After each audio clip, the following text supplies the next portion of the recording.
In this video, we're going to take a deep dive into Dolby Atmos for music, and hopefully some of the information we've been researching should help you guys at home decide whether making the move into Atmos, if it's something you're considering of course, is right for you.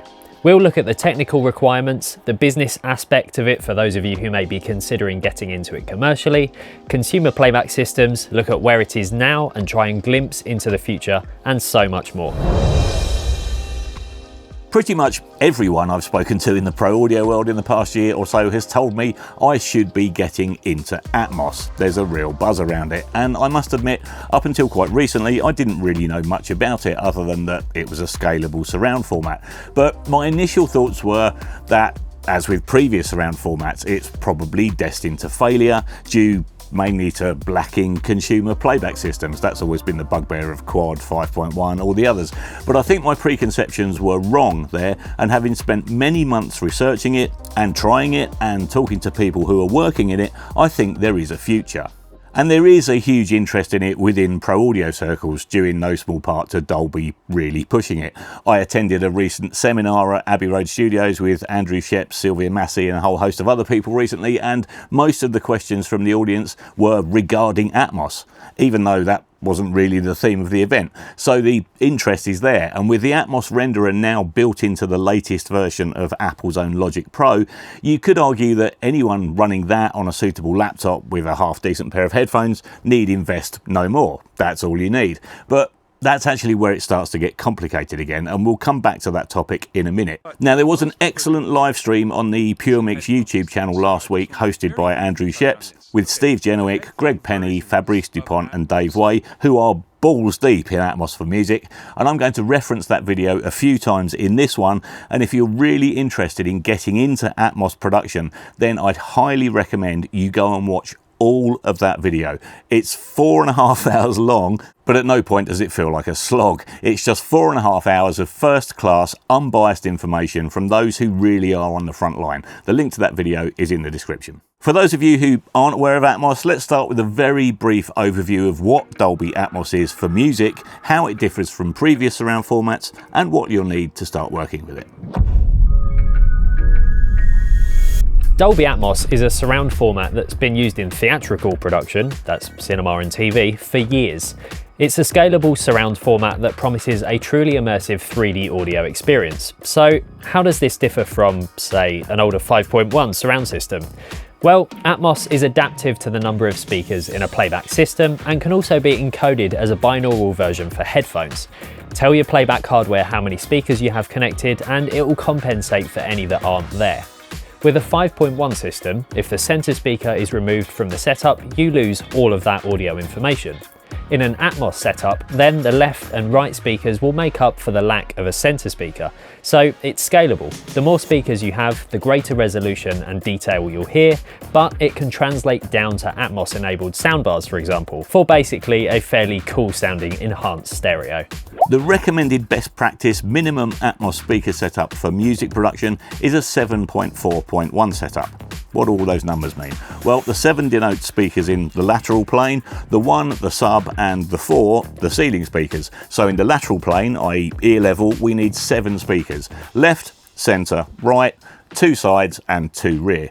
We also need a sub and 4 speakers on the ceiling. All speakers should match in terms of voicing so that the audio doesn't start to sound weird when you pan it around. So main monitors like we have here for your left and right with 10 quid car speakers for everything else won't really work. You need speakers of a similar voicing and dynamic range, and in a perfect world, the same model all the way round, but at least similarly voiced models from the same manufacturer, ideally. It's also worth noting that the sub is classed as a low frequency effects channel, or LFE. In an Atmos system, it's not designed to augment the low end of the music. So if you need subs for your left and right main speakers to enhance the bass end of music, then they need to be a separate entity and tied to those speakers. The low frequency effects sub needs to be its own thing. Audio is processed in the usual way within a DAW, with Pro Tools, Nuendo and now Logic Pro giving direct access to the Dolby renderer, which is the piece of software that allows you to pan the positions of various audio objects in 3D space. The renderer then encodes the signal, adds metadata and spits out the deliverable, an ADM file, basically a huge WAV file containing all the multi-channel audio and the metadata. Obviously, we need to get multi-channel audio out to our speakers, so you're going to need an audio interface with enough outputs, 12 for a 7.4.1 system, but you're also going to need a way to control the global volume of all those speakers. Forget your stereo monitor controller. This means something like Focusrite RedNet with their R1 controller, but it's also essential that you have a way to calibrate your monitors, particularly in the time domain, and apply the necessary Dolby EQ curves. And many professionals are using the Trinnov ST12 system to achieve this. You can use the global volume control in the Atmos renderer to get around the need for a dedicated monitor controller, but you can get away with a lot with stereo that you can't get away with when you've got 14 speakers in the room. Things have to be time aligned. At the very least, it has to be time aligned, and you've got to do at least a minimum of EQ to make things match as you pan them around. And so to do that requires some sort of monitor controller. And to do it right, it's going to be pricey. There's no like $300 box that does it. But the big debate at the moment is that with Apple including spatial audio with a standard Apple Music subscription and most end users, consumers listening on headphones, can't we just use Logic on a MacBook and mix on headphones? The headphone versions of Atmos are an extension to Atmos. They are not Atmos. Atmos is the speaker playback.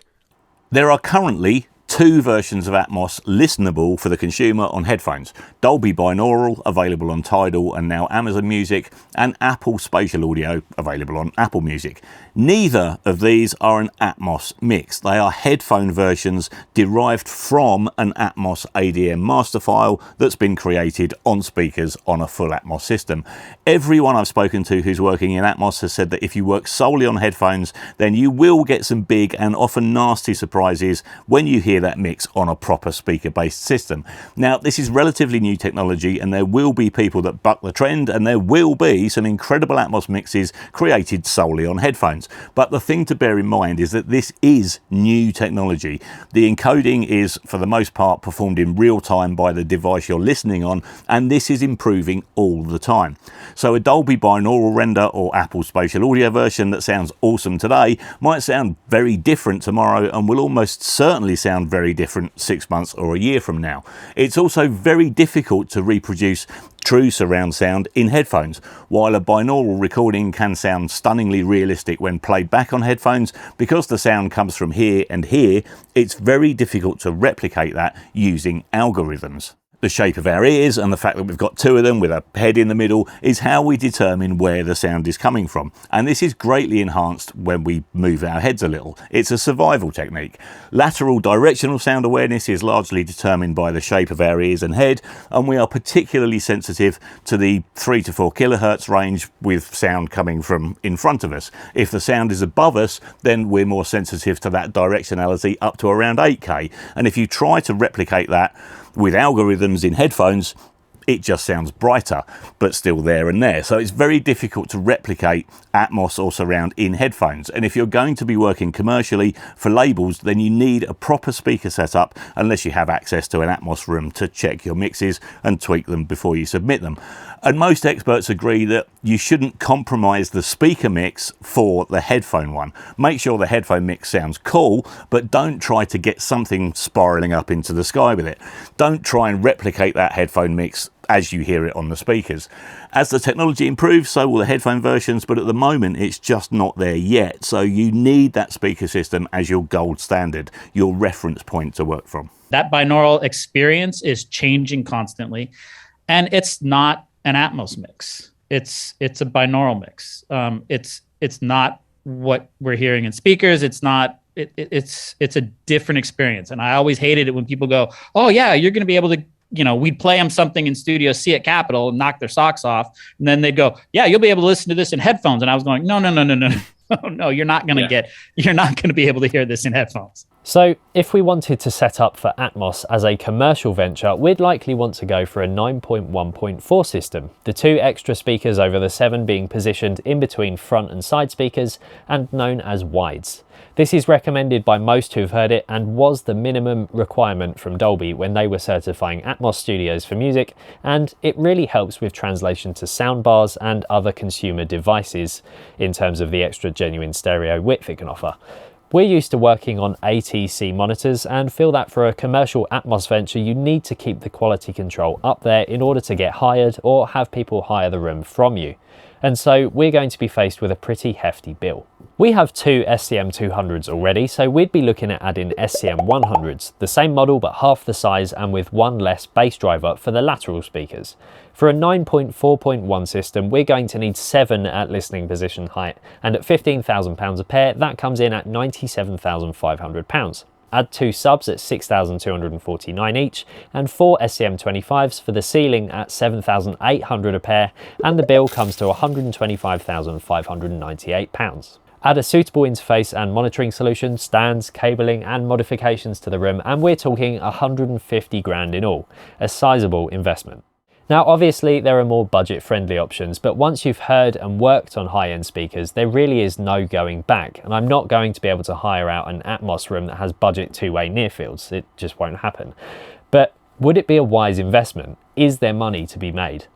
For us, no, and there's one key reason for that. We're not mixing commercially. I'm a mastering engineer, and for now, at least, a dedicated mastering engineer for Atmos isn't really a thing, and that's because you have at least 12 channels of audio to deal with, and the multiple channels don't go through any kind of bus, so it doesn't work in the same way as traditional mastering because there's no equivalent of the stereo bus. This is largely taken care of at the mixing stage, although everyone I've spoken to and most of the guys on the PureMix Atmos panel video all agreed it would be good to be able to hand off your mix to a Atmos mastering engineer for that valuable first listen from a second set of ears, and to ensure you're sticking to Dolby's strict loudness guidelines. Who is in favor for having an Atmos mastering, stage that we can just hand it off to like we do for stereo? Totally. Oh, I would love most of us would say yes, please. As long as they're, like you said, not going to be messing up your mix, which is right.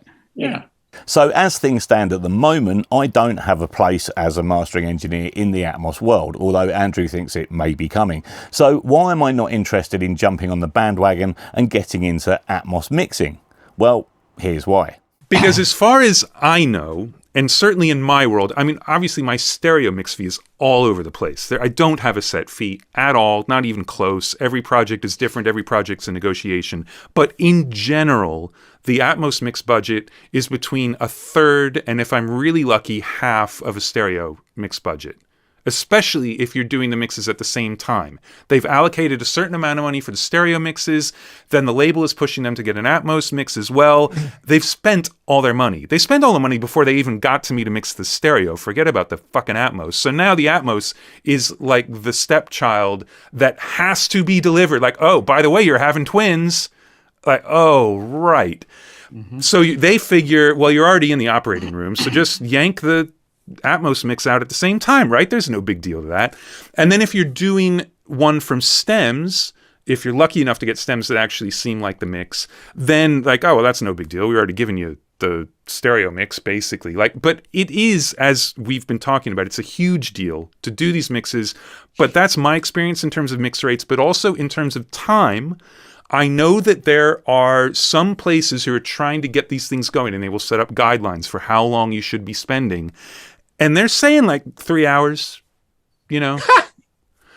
So for us, as a commercial venture, Atmos would be a really bad idea at the moment. If I had a ton of labels I work for in mastering world coming to me and screaming, "We need you to set up for Atmos now, we've got a ton of work," then it might be different. But even then, contracts and solid rates cast in stone would need to be in place before I invested 3 figures in the system. And the build it and they will come business model is not one I'm keen to test out. I mean, you say who's making money off Atmos right now? I don't think anybody is. The reason there's no money in it at the moment is because it isn't all a big excuse for labels to resell back catalogue again, like everyone thinks. They're not selling it. Apple are including it with a standard Apple Music subscription. And if you already have one of those, then you can listen to spatial audio automatically at no extra cost. It's not just a big marketing exercise for labels to resell existing catalogue. But going back to what Steve Genowick said, maybe there is a way we could make money. Near as I can tell, the only people making money off it right now are speaker manufacturers and interface guys. Yeah, more speakers. That's the answer. Yeah. We think the only commercial opportunity for us at the moment would be to utilize our YouTube channel and to hook up with a speaker manufacturer who would be interested in setting up an Atmos demo room in order for us to do a series of videos on Atmos mixing and constantly banging on about why you should be using their speakers. In addition to that, we're 5 minutes from the London Underground Central line with plenty of free parking, could easily turn either this room into an Atmos room or lose 2 of our smaller rooms and build a dedicated one at the front of the building, and that manufacturer or retailer could use that space as a demo facility in exchange for providing the speaker system, even on a loan basis, so that it can be upgraded over time. And that is something we would be interested in, providing the speaker system is one of sufficient quality for us. We won't sell anything we don't recommend, ever. That would also give us a chance to learn Atmos, and the learning curve is pretty steep, but it is an exciting time for the industry. And if it does take off, well, we'd like to have been at the forefront of that. But the bugbear still remains the consumer playback. And how's that panning out? Well, Apple are making huge strides with spatial audio. It's free if you already have an Apple Music subscription, and the AirPods Pro and AirPods Max have head tracking built in, so that aids with the head transfer function, the movement of the head our brains depend upon in order to more reliably tell where in space sounds are coming from. And that technology will only improve over time, and that's why it's important to be working on an Atmos speaker system at the moment, because that is currently the only way to get the full effect. And in 30 years time, we don't want people to be saying, oh, remember those Atmos mixes of the early 2020s? Oh God, all those guys that were just working on headphones. There are also soundbars from companies like Sonos with their Arc, which allows you to add wireless speakers for the rear as well as a sub, and gives a pretty cool version of Atmos, albeit without the height. But there is one huge problem at the moment, and that is that if I've just spent £150,000 on an Atmos system and want to listen to some Atmos mixes that are already out there via Apple Music, Tidal or any of the other streaming services offering them, I can't. Well, okay, I can, but I need to spend even more money. A lot more money. The cheapest way currently is to buy something with an Atmos chip in it and an HDMI out, so something like the latest generation of Apple TV. That HDMI out then needs to go into something like a Marantz AV8805, which is just under £4,000, and that sends the audio out to my speakers. But I'd need to unplug my speakers from my working interface setup into that each time I wanted to listen to a commercially released track. So there's something like the JBL SDP55, which is £5,500 and offers Dante connectivity. I've been buggering around with the Atmos renderer using headphones, and I'm just going to stick to doing that at the moment. So it's exciting times for the audio world, and we really do hope Dolby Atmos takes off, because when you hear a great mix on a properly set up speaker system, it does just sound absolutely awesome, and you never want to go back to stereo again. It really is the Wild West in terms of how you mix. There are no rules, you can be as tasteful or as gimmicky as you like, and we're very much looking forward to the first wave of music that's been produced and recorded specifically for Atmos. We think there's huge scope for creativity there and even new genres. But the cost barrier to entry is currently very high. Unless you fudge a system for your own entertainment or go for budget near-field monitors, and that's not really of interest to us, we're a business and we have to know that we're offering the best for our clients. But the price of that technology will come down. The headphone element is evolving and getting better literally every day, and who knows, in 5 years' time, we might have ditched earbuds and headphones and we'll all be wearing head domes for a fully immersive audio experience. Head domes, not a bad idea.